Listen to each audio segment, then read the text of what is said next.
Hi and welcome to Terry Talks Movies. This time around we're hitting the year of 1984. So here are the two movies. First off, we've got Nick Castle's The Last Starfighter. This isn't the most recent Blu-ray edition of it. Picked this one up on eBay because it was cheaper. Still got some extras on it, but I enjoyed that. And the other one Umbrella Entertainment sent me. And it's a little film that I've already mentioned in a previous episode. Cloak and Dagger, starring Dabney Coleman and Henry Thomas. There's the back of it. There's a close-up so you can freeze frame it to find out what the extras are. This one's all region, by the way, so you can pick it up yourself wherever you are on this clay and granite planet and play the disc. It's got that 3D cover. That isn't my camera or your eyeballs going funny.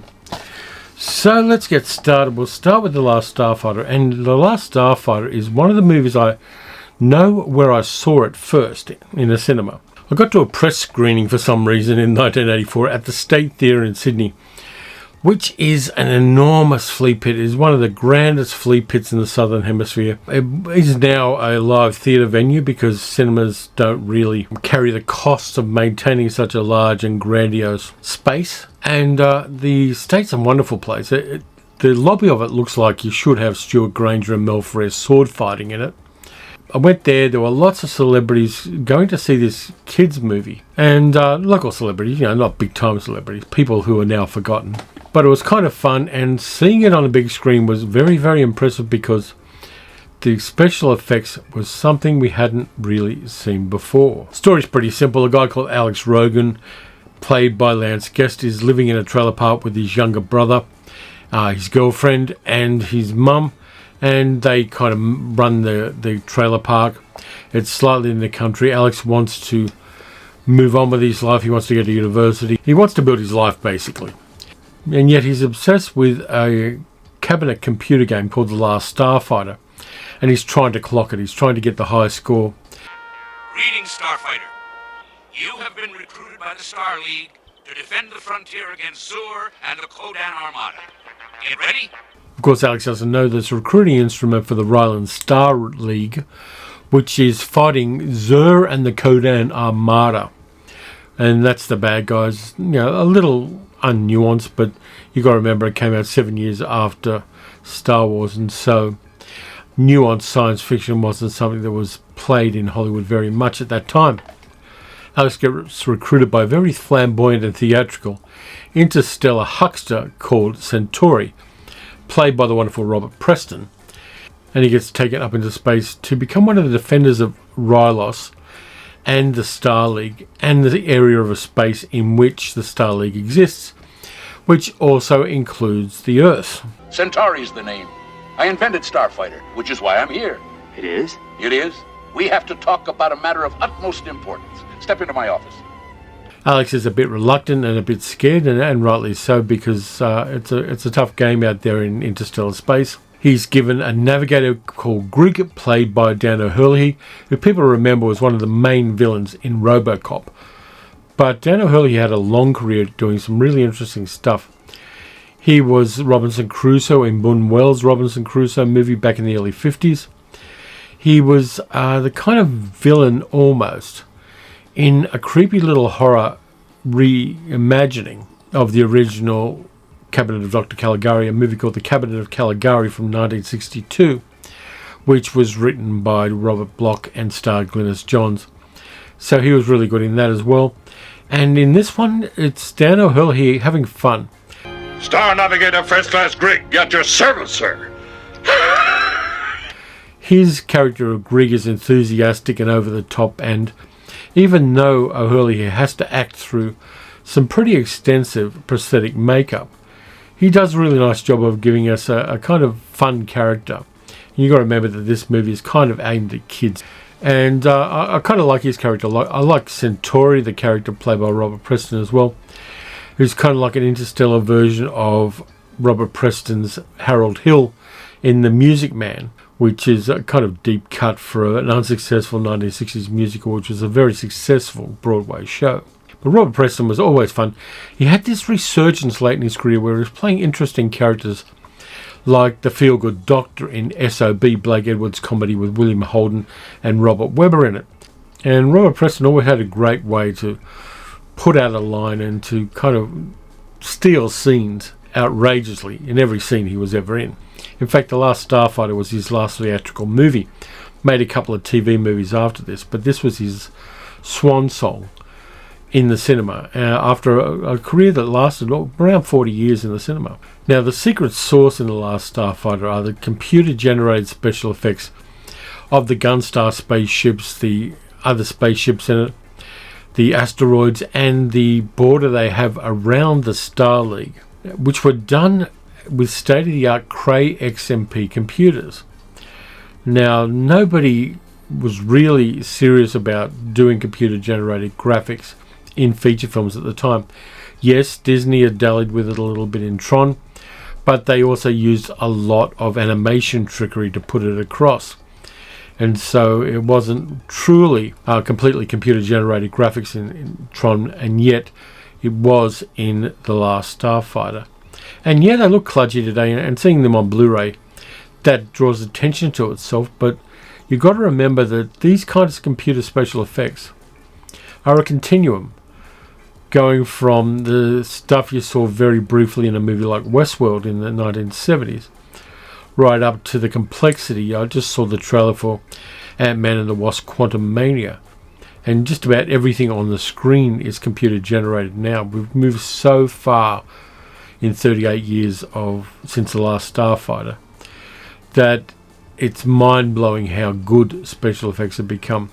And yet seeing the primitive computer-generated effects in The Last Starfighter made me kind of love them, because yeah, they're kludgy and blocky, but I've got enormous fondness for them.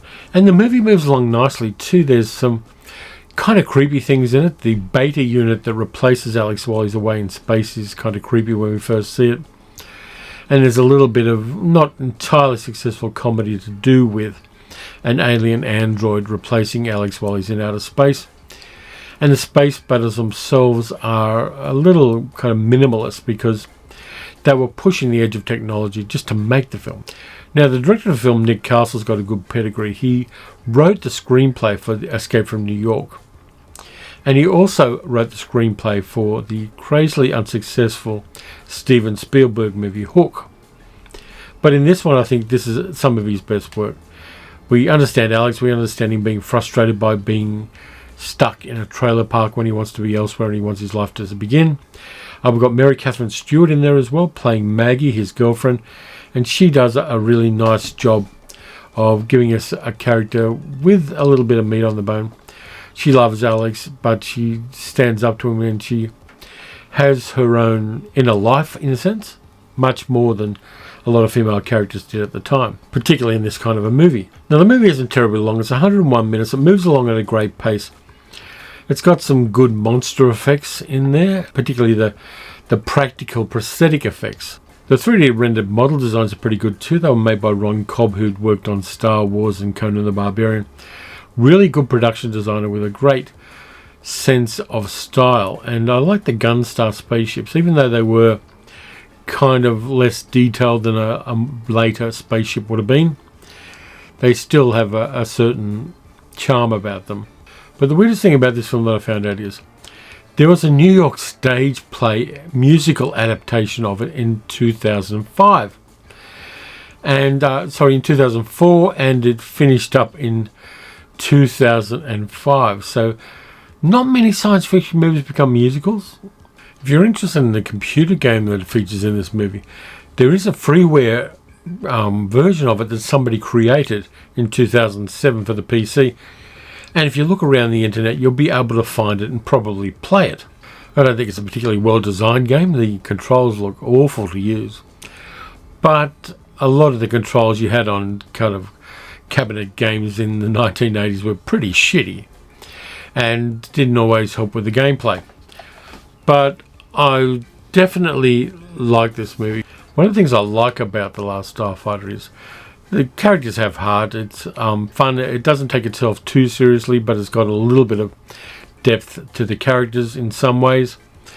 I like that 1980s aesthetic of kind of video game cabinets and playing games that you've got to keep pumping money into to play them. And I think it's particularly well cast. Lance Guest is really good. Mary Catherine Stewart is good. Dan O'Hurley is good. Robert Preston is superb. And the minor character actors they have playing the people who live in the trailer park give it a really grounded look. It goes from the stars to a trailer park, and not many movies have that kind of range. So there was nothing I didn't like about it. There was nothing I found cringy, which is kind of interesting given it's a 38-year-old movie. And that so many of the movies from the 1980s that I rewatch have at least one or two, if not 30 or 40 cringy bits in them. If you're in the mood for a bit of nostalgia and just a bit of light fun, you could do a lot worse than The Last Starfighter.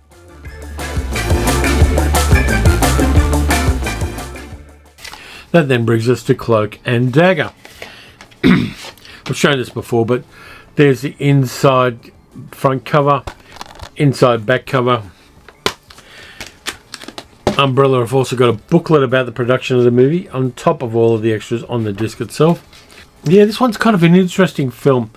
It's neither fish nor fowl in some ways. People have called it Hitchcock for kids because it's got a plot line that plays a little bit like Hitchcock's North by Northwest, or maybe Saboteur, or maybe the 39 Steps. And it's got that fish out of water kind of innocent person gets involved with spies and the stuff the spies are trying to hand over to one another. In other words, the MacGuffin. And in this movie, the MacGuffin is an Atari 2600 game cartridge, which again is peak 1980s in so many ways. And we do get to see the inside of a gaming shop in the 1980s, which was filmed at a real gaming shop in California, not far away from the studios. And the geeky nerd running the game shop is actually played by William Forsythe, of all people. Almost unrecognisable behind Coke bottle glasses, a beard and shaggy hair. And I had to kind of pause the movie and look him up, but he's in there as well. The story for this one is fairly simple. There's an 11-year-old boy called Davey Osborne who lives with his father in San Antonio, Texas. His mother's died recently and he's having troubles adapting to things. His father's a military air traffic controller for the Air Force, and both Davey and his father Hal, Davey's played by Henry Thomas, and his father Hal is played by Dabney Coleman. Now, Davey also has an imaginary friend, a super spy secret agent soldier called Jack Flack, who's also played by Dabney Coleman. Davey's best friend is a girl who lives next door, Kim, played by Christina Nigra, who is much smarter than him and has all the wisecracks. She's like Thelma Ritter as a 12-year-old. And it's kind of fun to see all these wisecracks coming out of the mouth of a cute little blonde kid. So the guy running the computer shop, played by William Forsythe, whose name is Morris, sends the kids to a local computer company to pick up some catalogues for him. And as they go across town and go into the office building where the computer company is, they see one of the people in the computer company get killed, or at least Davey does. And the dying man staggers into the staircase Davey's coming up and hands him an Atari 2600 game cartridge, which also has the plans for a super secret stealth aircraft that the American government is developing. This then leads to the North by Northwest Saboteur 39 Steps plot, where Davey and Kim have to stop a ruthless bunch of adults from killing them and taking away the game cartridge.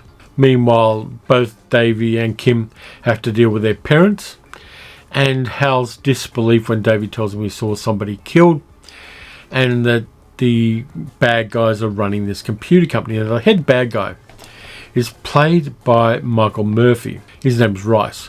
And Michael Murphy, interesting character actor, did he did a Tanner 88 television thing playing a political candidate. Really fine character actor who gets to play a really ruthless villain in this one. And so Davey and Kim and Jack Flack, who after a time becomes more of a hindrance than a help to Davey avoiding these bad guys, are trying to stop the bad guys from getting the plans and of course selling them to an unknown foreign government. Interesting thing about this movie, one of the interesting things about this movie is directed by an Australian director, Richard Franklin, who was a mad fan of Hitchcock's work. Now, Richard Franklin, you might know him from a few other films he's done as well. He did Patrick, the Australian horror movie. He did Road Games with Stacey Keach and Jamie Lee Curtis, which is a real Australian classic. Psycho 2, FX2. His career didn't go much higher than Cloak and Dagger, but he has a really nice touch at misdirection. So you'll see down the staircase, you'll see Dabney Coleman's character Hal talking to some people at the front door, and then the camera pans and there's Dabney Coleman next to him, and then you realise that it was a body double standing at the door. So Franklin has a really nice way of misdirecting our attention in that. Now the soundtrack to this is pretty good as well. The soundtrack's by Brian May, who is the same guy who did the soundtrack for Mad Max. There are some little beats and motifs in this one which had me a little bit befuddled, because they sound a lot like some of the studio music that another composer, David Raksin, did in the 1950s for Universal Studios, I think it was. Could be wrong. If not, it's a really nice homage to David Raksin's music. But yeah, the locations are shot really well. There's the Riverwalk down in San Antonio. They have a few scenes in the Alamo, which again is a bit of a Hitchcock thing. Having national monuments in your action chase movie is always a good thing. And one of the climaxes to the film does take place on the Riverwalk as well. And the thing is also about the father, Hal, and Davey kind of healing from trauma and bonding together and kind of overcoming things. Now, there's also some really interesting Hitchcockian bits involving John McIntyre and Jeanette Nolan, who were a married couple of actors who'd been acting since the 1940s. They were together for enormously long before they both died, playing an old couple of tourists. And there's some Hitchcockian stuff to do with those two, which works really well. Now, the movie didn't have an enormously big budget. The movie made $9.7 million. Doesn't tell me what the budget is, but it moves along nicely. It is literally, as suggested, a certain kind of Hitchcock movie for kids. And there are some bits that are a little bit difficult to watch, and there are some bits where the psychology of the kid's a bit unrealistic. If you put any kid into the boot of a car alongside the corpse of somebody they know for a couple of hours, they're not going to come out of it the same person. And Davey, for some reason, does. And there are also some things that Davey does to help the climax of the film, which are going to be traumatic. There's no way they can't be traumatic. But this movie doesn't allow that kind of psychological realism, let's say, because it's all about the action. It's all about the imaginary friend, Jack Flack, who's a bit of an idiot because he's basically the imaginary friend of an 11-year-old. And so the script does a really good job of keeping Jack Flack at that level of intelligence and worldliness.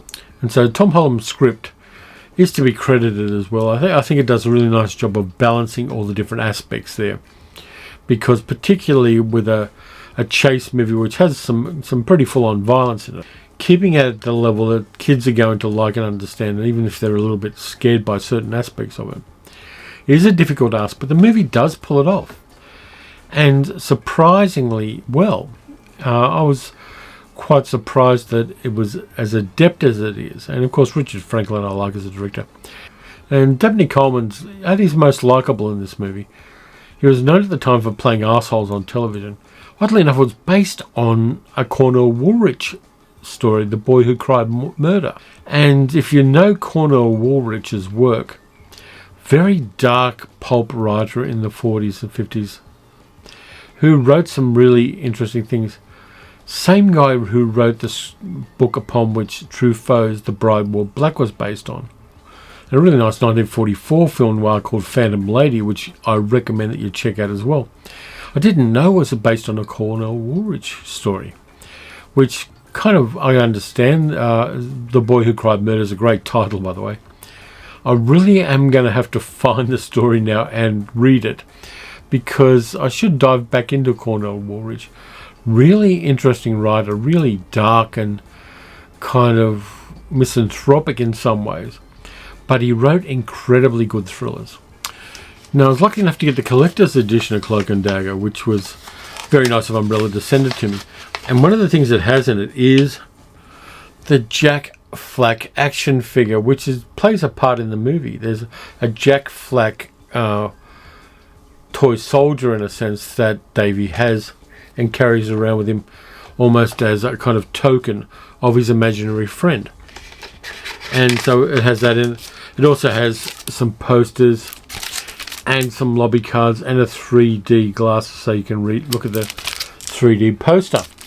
I've done an unboxing of this already, so I won't go into too many details, but it's a really nice package and a really nice deep cut movie for Umbrella to re-release. And I think that their ability to find these, not hidden gems as much as forgotten, interesting films. And the other thing I really like about Cloak and Dagger from a totally personal viewpoint is, this is a movie I didn't think much of when it first came out, but in re-watching it and having seen a lot more Hitchcock than I had in 1984, I really appreciate the homage that Richard Franklin did to the work of Alfred Hitchcock. It really is a lot of fun. Now, I rewatched it this morning and I thought, this is better than I thought it was. This is better than it was when I watched it in VHS days. And gee, I want everything in that game shop in the movie. There's a whole bunch of good stuff in the background of that game shop. There's a whole bunch of game cartridges. There's a whole bunch of 1980s Dungeons and Dragons, monster manuals and handbooks and things like that. Once upon a time, here's the story time. Once upon a time, I had a gig when I was unemployed, doing demonstrations of Dungeons and Dragons games in shopping centres. I did it 2 or 3 times. I got on local television doing it on a TV show called Simon Townsend's Wonderworld. And they gave me all the books. Doubleday Books were the distributors of the books at the time. They gave me all the D&D books. I'd played D&D a bit, but I'd never actually been a Dungeonmaster. And so I spent a week cramming these books and learning how to be a DM. And then they'd set me up at a table in a shopping centre. And kids could come along and play Dungeons and Dragons with me, which was a lot of fun. Until a bunch of right-wing nutjob religious ladies came along and told me I was being satanic to children. And then the security guards at the shopping centres chased them away. That game shop in Cloak and Dagger took me back to the days when I was so deeply involved in Dungeons and Dragons and other things. I used to go down on Saturday afternoons and play Dungeons and Dragons at the University of New South Wales with a whole bunch of people, and that was always a lot of fun. It was good times, and the movie in those moments in that game shop took me back to that. But anyway, that's it for this time around. Thank you very much for watching. As always, like, subscribe, leave a comment, hit the notification bell. Got some more stuff coming up that's going to be a lot of fun, and some deep cut hidden gem movies that you're going to want to get a pen and paper out and write down, because there is some really interesting stuff coming out on disc, and you're going to want to watch them and you're going to want to know about them. So on that note, thanks very much for watching. Watch some good movies, watch some bad movies. Watch some 1980s kids movies that don't involve Steven Spielberg. And I'll catch you next time.